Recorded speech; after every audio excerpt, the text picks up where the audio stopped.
இன்னைக்கு ஸ்டாலின் பேசுறார், திராவிட முன்னேற்ற கழகம் ஆட்சிக்கு வந்த பிறகு 1179 புரிந்துணர்வு ஒப்பந்தங்கள் போடப்பட்டது. 12,32,000 கோடி தொழில் முதலீடு ஈர்க்கப்பட்டது அப்படின்னு ஒரு பச்சை பொய்ய சொல்றார். இதனால சுமார் 36 லட்சம் பேருக்கு வேலை கிடைப்பதாக சொல்றார். அது மட்டுமல்ல, இன்றைக்கு அவர் வெளிநாடு போகிறார். தொழில் முதலீட்டு ஈர்ப்பதற்காக ஜெர்மன் நாட்டுக்கு செல்கின்ற பொழுது விமான நிலையத்திலே பேட்டி கொடுக்கின்ற பொழுது 77% புரிந்துணர்வு ஒப்பந்தங்கள் நிறைவேற்றப்பட்டதா சொல்றார். அப்படி 77% திமுக ஆட்சியில தொழிற்சாலை வந்திருந்தா, பயன்பாட்டுக்கு வந்திருந்தா பல லட்சம் பேருக்கு வேலை கிடைச்சிருக்கும். வேலை கிடைச்சதா? அத்தனையும் பொய். பேசுவது பூரா பொய். வாய் திறந்தா பொய். பொய்யை தவிர்த்து எந்த உண்மையும் வர்றதில்ல. ஆக இப்படி தமிழகத்தில் உண்மைக்கு மாறாக பொய்யை பேசி இளைஞர்களை, பெற்றோர்களை ஏமாற்றி வாக்குகளை பெறுவதற்காக இந்த அரசு போடுகின்ற நாடகம் என்பதை மக்கள் உணர வேண்டும். இதே அனைத்து இந்திய அண்ணா திராவிட முன்னேற்ற கழகம் மாண்புமிகு புரட்சித் தலைவி அம்மாவள் தமிழகத்துடைய முதலமைச்சர் இருக்கின்ற காலகட்டத்தில் 2015ஆம் ஆண்டு தொழில் முதலீட்டு மாநாட்டை சென்னையில் நடத்தி சுமார் 2,42,000 கோடி தொழில் முதலீட்டு ஈர்க்கப்பட்டு 74 புரிந்துணர்வு ஒப்பந்தங்கள் போடப்பட்டு பயன்பாட்டுக்கு வந்து லட்சக்கணக்கான பேருக்கு வேலை கிடைக்கிறது.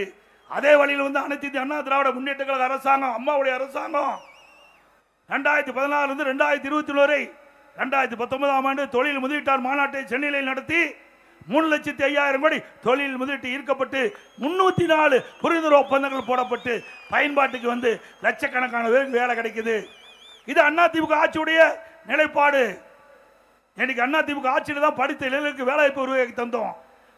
அதிமுக ஆட்சியில் தான் உயர்கல்விக்கு முன்னுரிமை கொடுத்து அதிகமான பேர் உயர்கல்வி படிச்சாங்க. படித்த இளைஞர்களுக்கு வேலை வாய்ப்பை உருவாக்கி தந்ததும் அதிமுக ஆட்சி. அதோட இன்னைக்கு அடிக்கடி பேசுகிறார் ஸ்டாலின். தினந்தோறும் பத்திரிகையில் பக்கமே விளம்பரம் வந்துகிட்டு இருக்குது. திராவிட முன்னேற்ற கழகம் ஆட்சிக்கு வந்தவர்கள் 11.19% இன்னைக்கு பொருளாதார வளர்ச்சின்னு. அத்தனையும் பொய். அதிமுக ஆட்சியில் எடுக்கப்பட்ட நடவடிக்கை, புதிய தொழிற்சாலை உருவாக்கப்பட்டது, அதனால் உற்பத்தி பெருகிச்சு. அந்த உற்பத்தியை கணக்கு காட்டி இன்றைக்கு இந்த ஆட்சியில் பொருளாதார வளர்ச்சி என்று ஒரு தவறான பொய்யான கணக்கை வெளிப்படுத்தி இருக்கிறார்.